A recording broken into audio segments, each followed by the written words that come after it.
उत्तर प्रदेश में पिछले कुछ वर्षों में पर्यटन को लेकर खूब काम किया गया है। अब जब इस समय छुट्टियों का दौर है, तो फिर उत्तर प्रदेश में पर्यटन को लेकर कौन सी ऐसी जगह हैं जहां पर ऐसी गर्मी के दौरान लोग घूमने जा सकते हैं? इन तमाम पहलुओं पर बातचीत करने के लिए हमारे साथ प्रमुख सचिव पर्यटन मुकेश मेश्राम साहब हैं। हम इनसे बातचीत करेंगे और समझेंगे कि सर, इस समय गर्मी है, तापमान बहुत बढ़ा हुआ है। ऐसे में उत्तर प्रदेश के ऐसे कौन सी जगह हैं जहां पर लोग अपने परिवार के साथ छुट्टी मनाने के लिए जा सकते हैं? उत्तर प्रदेश में हमारा जो तराई का क्षेत्र है और गंगा जी काफ़ी लंबे स्ट्रेच में बहती है, बिजनौर से लेकर के बलिया तक के। तराई के क्षेत्र में अगर हम प्रारंभ करें तो बिजनौर में अमानगढ़ टाइगर रिज़र्व है, और उसके बाद में पीलीभीत में आ जाएं, पीलीभीत में है चूका है, टाइगर रिज़र्व भी है, चूका बीच भी है। इसके बाद में दुधवा लखीमपुर खीरी में किशनपुर है, कतरनिया घाट है, सोहगी बरवा है, सोहेलवा है। ये सारी जो जगह हैं ये तराई के जंगल हैं। तराई में अपेक्षाकृत टेम्परेचर कम भी रहता है, और अब जो कंसेप्ट है कि अगर डी स्ट्रेस होना है किसी को या तनाव मुक्त रहना है तो फॉरेस्ट शावरिंग या ट्री बेदिंग जो कंसेप्ट है, इसके अंतर्गत अगर नेचर के साथ में इंटरेक्ट करते हैं, वहाँ जाते हैं, इन जगहों पर बड़ी अच्छी अच्छी नदियाँ हैं, वाटर बॉडीज़ हैं, झीलें हैं। वहाँ पर सुबह और शाम को अमूमन आनंद ले सकते हैं, चाहे नौका विहार का आनंद हो, चाहे आपके घूमने का हो, ट्रैकिंग का हो, नेचर वॉक है, ये सारी चीज़ें कर सकते हैं।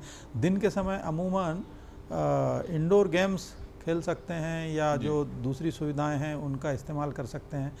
साथ ही साथ हमने पूरे प्रदेश में ऐसे बहुत सारे जगह चिन्हित की है जो जिन्होंने पुरानी हेरिटेज हवेलियां या पुरानी इमारतों को हेरिटेज होटल्स में, रिसोर्ट में कन्वर्ट किया हुआ है।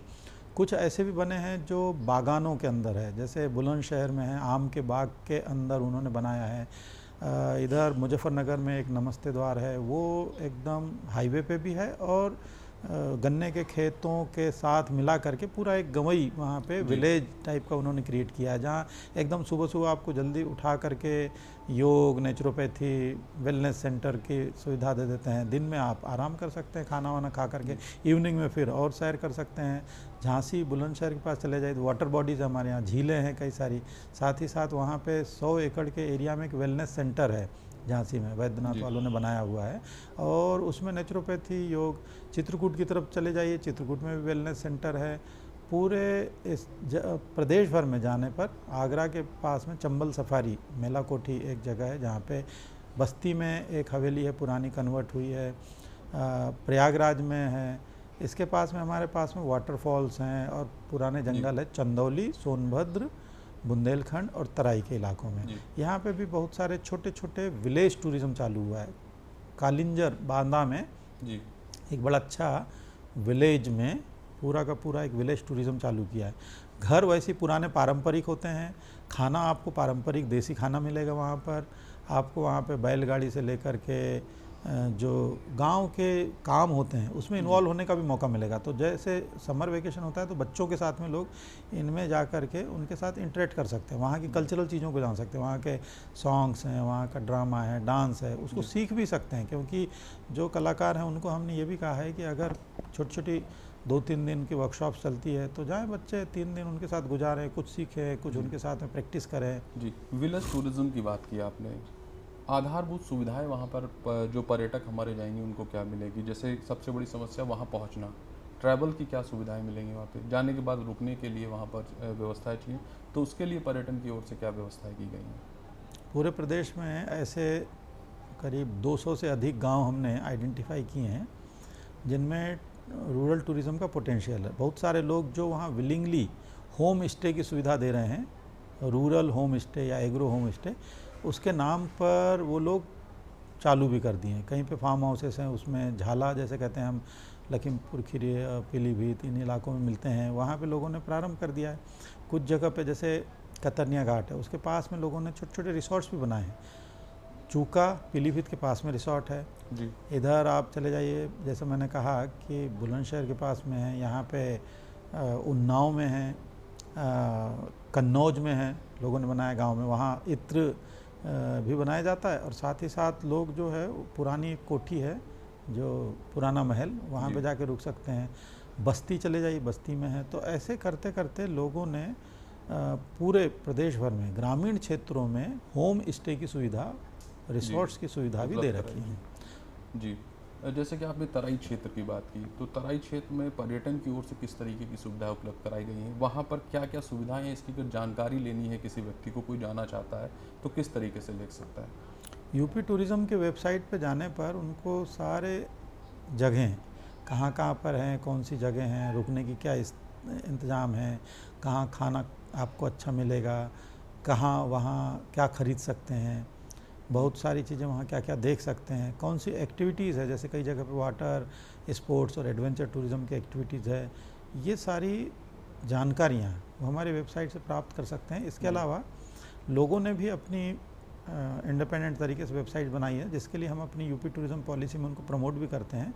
कोई भी अपनी वेबसाइट तैयार करता है या कुछ इस तरीके की सुविधाएं स्टार्ट करता है तो उनको हम सब्सिडी भी देते हैं। जी, सब्सिडी देते हैं। इसके साथ एक और सवाल ये उठता है कि बड़े पैमाने पर जैसे कोई घूमने के लिए जा रहा है, विलेज टूरिज्म में जा रहा है या किसी दूसरी जगह जाता है, तो क्या हमारे पास कोई ऐसा टोल फ्री नंबर या ऐसी कोई व्यवस्था है जिससे कि उसको अगर अव्यवस्था हो रही है तो हम उसको गाइड कर सकें, या उसकी कोई समस्या हो तो उसको हम हेल्प कर सकें?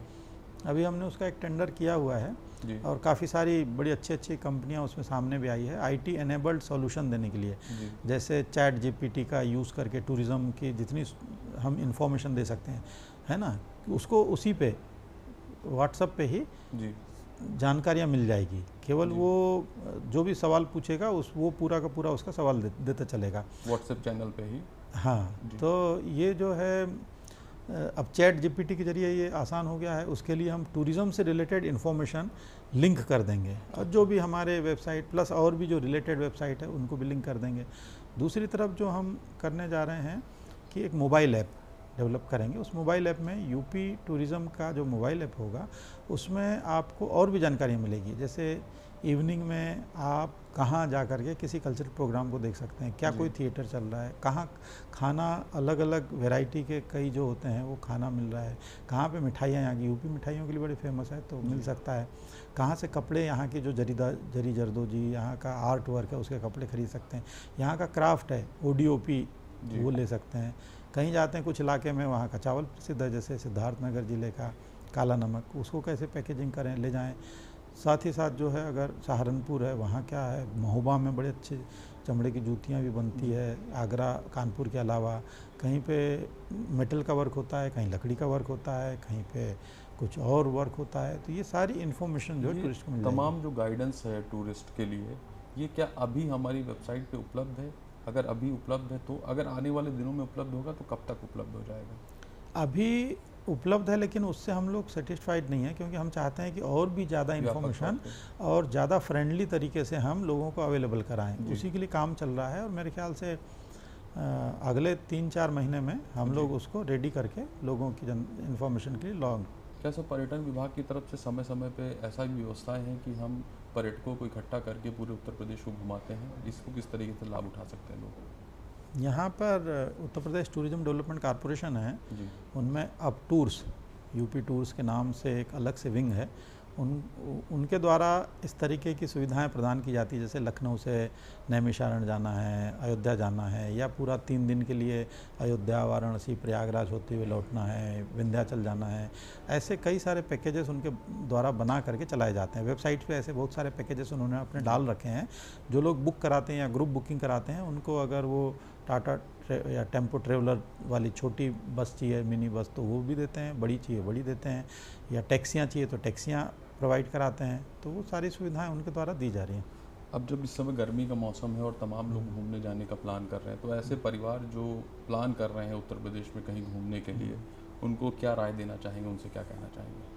उनको भाई सिंपल सी चीज़ है, परिवार के साथ में जाएं, बच्चों को भी ले जाएं, छुट्टियां अच्छी तरीके से मनाएं, लेकिन अपने आप को जो देसी यहाँ की बहुत सारी चीज़ें हैं उनका इस्तेमाल करके हाइड्रेटेड रखें। मतलब एकदम अच्छी तरीके से आप बच सकते हैं जो भीषण गर्मी होती है उससे, जैसे छाछ है, मठा या आम का पना है, बेल का शरबत है, बहुत सारे गुलाब का शरबत और बहुत सारे हमारे यहाँ पे जो चीज़ें बनाई जाती है उसका इस्तेमाल करें, क्योंकि गर्मियों के लिए वो अच्छी भी होती है और साथ ही साथ जो है मौसम के अनुकूल जी आपको सुविधाजनक भी रखती है। जी। ठीक है, हमसे बात करने के लिए आपका बहुत बहुत धन्यवाद। तो आपने सुना मुकेश मेश्राम साहब को, जिन्होंने बताया कि उत्तर प्रदेश में बड़े पैमाने पर पर्यटकों के लिए बेहतर सुविधाएं उपलब्ध कराई गई हैं। ऐसे में आप गर्मी के मौसम में तराई क्षेत्र में जाकर इस पर्यटन स्थलों का आनंद ले सकते हैं। मुकेश मेश्राम साहब ने ये भी कहा कि गर्मी के मौसम में अगर आप अपनी सेहत का ध्यान रखें तो आपका जो टूर है, जो आप घूमने जा रहे हैं, वो बेहतर हो सकता है।